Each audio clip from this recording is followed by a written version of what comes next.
Hola, bienvenidos al primer episodio de Informados, tu espacio de confianza sobre sociología de la comunicación. En el episodio de hoy hablaremos sobre un tema muy interesante, la perspectiva funcionalista en la comunicación y sus principales teorías. Bueno, pues antes de empezar a hablar sobre las teorías, tenemos que hablar sobre qué es el funcionalismo. El funcionalismo concibe a la sociedad como un sistema que debe tener una estructura adecuada para que funcione. El análisis funcional ha sido considerado por algunos como una perspectiva un poco conservadora de la sociedad y por otros como una postura crítica y radical que algunos la confunden con una ideología. Este plantea las funciones que son las consecuencias observadas que favorecen a la adaptación o ajuste de un sistema dado, y están las disfunciones que son las consecuencias observadas que aminoran la adaptación o ajuste del sistema.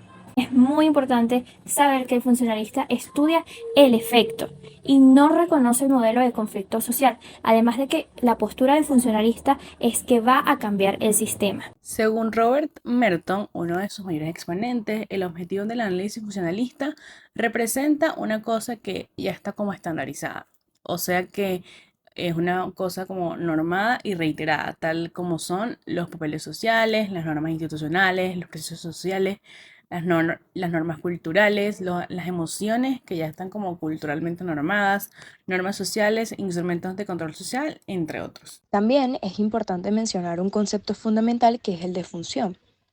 Estas se pueden definir como las consecuencias observadas que favorecen la adaptación o ajuste de un sistema dado. Sí, igualmente tenemos en todo sistema lo que se ha denominado como las disfunciones, que son las consecuencias observadas que aminoran la adaptación o el ajuste del sistema, al igual que también puede hablarse de las consecuencias afuncionales, que son simplemente ajenas al sistema de estudio.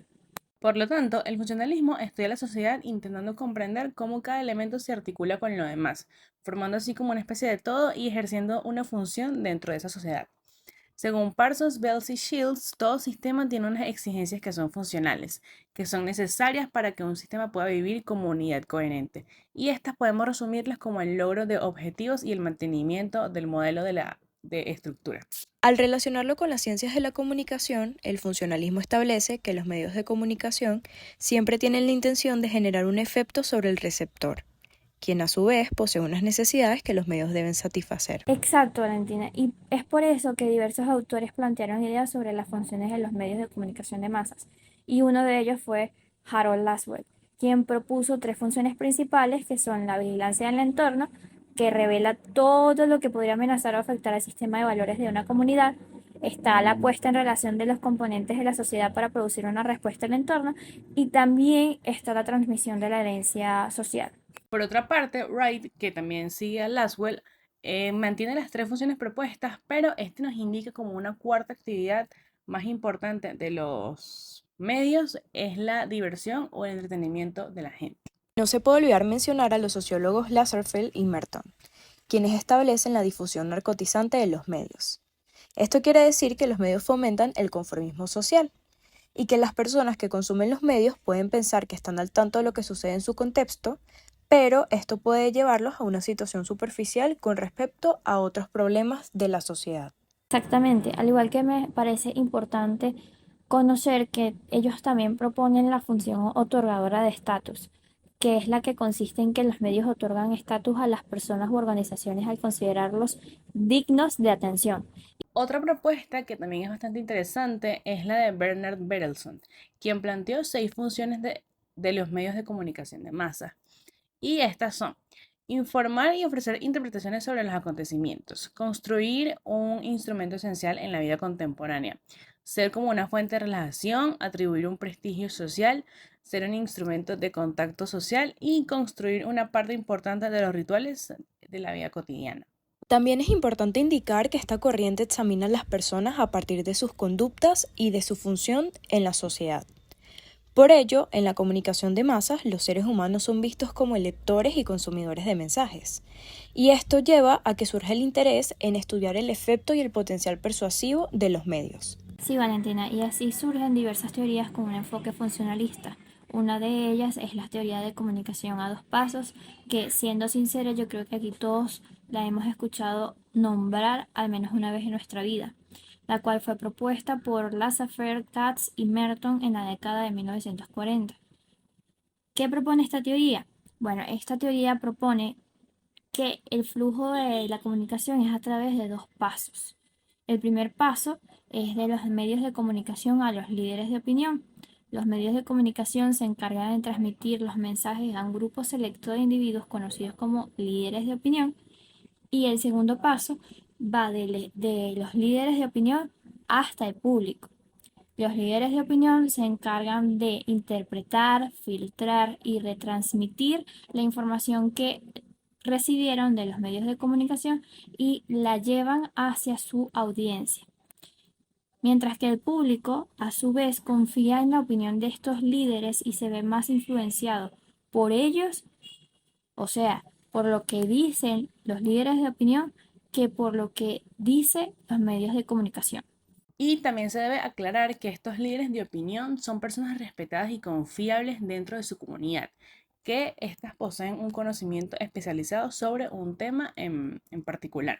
Y no solo eso, los líderes de opinión no solo transmiten información, sino que la interpretan y la adaptan a su contexto social. Ahí la importancia de que estos individuos sean una fuente confiable para su entorno. Otra de las teorías fundamentales es la teoría del cultivo, desarrollada por George Herner y Larry Gross en 1960.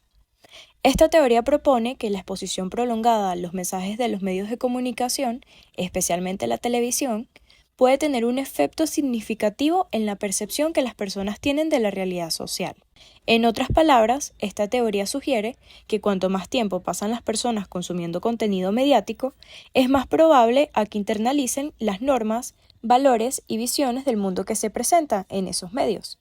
Y esto puede llevar a algo que se conoce como resonancia cultural, que quiere decir que aquellas creencias y aptitudes de las personas se alinean con las representadas en los medios.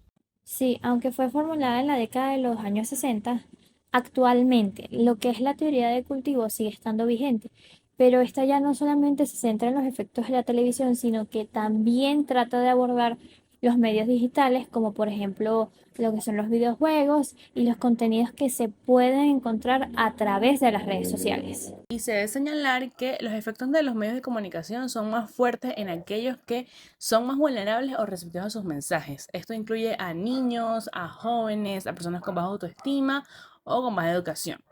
Por ejemplo, la exposición a la violencia en la televisión puede llevar a las personas a creer que el mundo es más peligroso de lo que ya de por sí es. Esto puede aumentar como el miedo y la ansiedad y hacer que las personas sean más propensas a evitar ciertos lugares o actividades por ese mismo miedo. Es así, María, y bueno, tal como mencionas, más allá de comunicar violencia, la teoría del cultivo también sugiere que los medios de comunicación pueden perpetuar estereotipos de género. Por ejemplo, si las mujeres siempre son representadas como amas de casa en la televisión, esto puede llevar a que algunas niñas crean que esa es su única alternativa. Tienes razón, Val, como también esta teoría plantea que los medios de comunicación pueden influir en las normas sociales sobre lo que se considera aceptable y lo que se considera inaceptable. Sí, pero creo que a pesar de todo es importante mencionar que lo que se muestra en la televisión, lo que uno ve, a lo que uno se expone, no necesariamente eso que uno va a ver ahí en la televisión va a hacer que uno piense igual a eso, sino que a lo que uno se expone y lo que uno ve en los medios, eso solamente va como a reforzar nuestra manera de pensar. Si nosotros pensábamos así y vemos algo que está relacionado con ello, pues esto solamente va a reforzar ese pensamiento, más no nos hará pensar igual. Otra de las teorías relevantes y una de mis favoritas es la teoría de la agenda setting. Esta surgió en la década de 1960 a partir de uno de los postulados de Bernard Cohen. Él decía que los medios de comunicación frecuentemente no tienen éxito en decirle a la gente qué tiene que pensar, pero sí tienen gran éxito en decirle a la gente sobre qué es lo que tienen que pensar. De hecho, para 1968, Maxwell, McCombs y Donald Trump hicieron investigaciones previas a las elecciones de Ohio, donde concluyeron que los temas de importancia para los votantes eran similares a los que trataban los medios de comunicación. Es decir, que los medios no afectan a las aptitudes de las personas, sino que instalan los temas considerados como importantes y a esto se le denominaría agenda pública. Además, plantea la existencia de la agenda mediática, que es la que identifica los temas más relevantes, y a la agenda de los atributos, en la cual los medios enfatizan algunos aspectos. A unos les prestan más atención, mientras que a otros como que no la muestran tanto o no les prestan atención.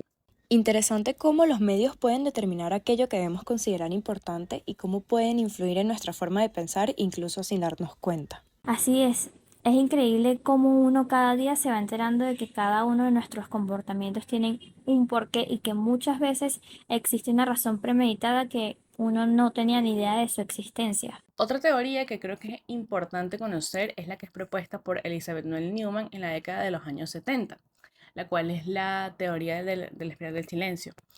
Esta fue el resultado como de varias investigaciones hechas por ella misma, quien considera que existía como una opinión mayoritaria, la misma que era presentada por los medios, convirtiéndose así como en una opinión pública, y esto lo convierte como una más masiva. Y bueno, según esto, las minorías que tendían a pensar de forma diferente o tenían otra manera de pensar, pues terminaban como adaptándose o cediendo ante las ideas y el pensamiento de la opinión mayoritaria por presión social y por miedo al aislamiento social, y debido a esto se consideraba que la opinión pública era como un opresor social. De hecho, una de las conclusiones a las que llegó fue que la televisión tenía mucha influencia en las personas, ya que cuando observaban y escuchaban las opiniones de los periodistas y algunos personajes públicos sobre un tema, esto hacía que se formaran una idea de la opinión mayoritaria en estos asuntos. En especial en cuestiones polémicas, que son aquellas situaciones que tienden a producir mayor miedo al aislamiento y llevar a silenciar aquellas opiniones minoritarias dentro de una sociedad. Bueno, para mí lo que hacen estas teorías es proporcionar marcos conceptuales para comprender cómo los medios de comunicación pueden moldear la percepción de la realidad, formar opiniones, influir en el comportamiento social y además afectar las interacciones interpersonales. Y al comprender y ser consciente de estas influencias, lo que las personas pueden hacer es desarrollar una mayor capacidad para analizar críticamente los mensajes mediáticos y el impacto que estos tienen en sus vidas. Creo que las teorías comunicacionales son como unos pilares importantes, son unos pilares fundamentales que nos ayudan a comprender cómo se construye y se transmite el significado en nuestra sociedad. Yo digo que a través del estudio de todos estos autores y todas las ideas podemos como explorar los misterios de la comunicación humana y también potenciar la capacidad de nosotros de conectar, de persuadir y de crear un mundo mucho más comprensivo y mucho más entendible, en el que todos seamos capaces de podernos entender entre todos. Y es así como en este episodio hemos explorado el funcionalismo en la comunicación y diversas teorías que nos han ayudado a comprender cómo influyen los medios de comunicación de masas en la sociedad. Y es que la comunicación, más allá de informar, persuadir, entretener e incluso fortalecer relaciones, desempeña un papel crucial en nuestras vidas.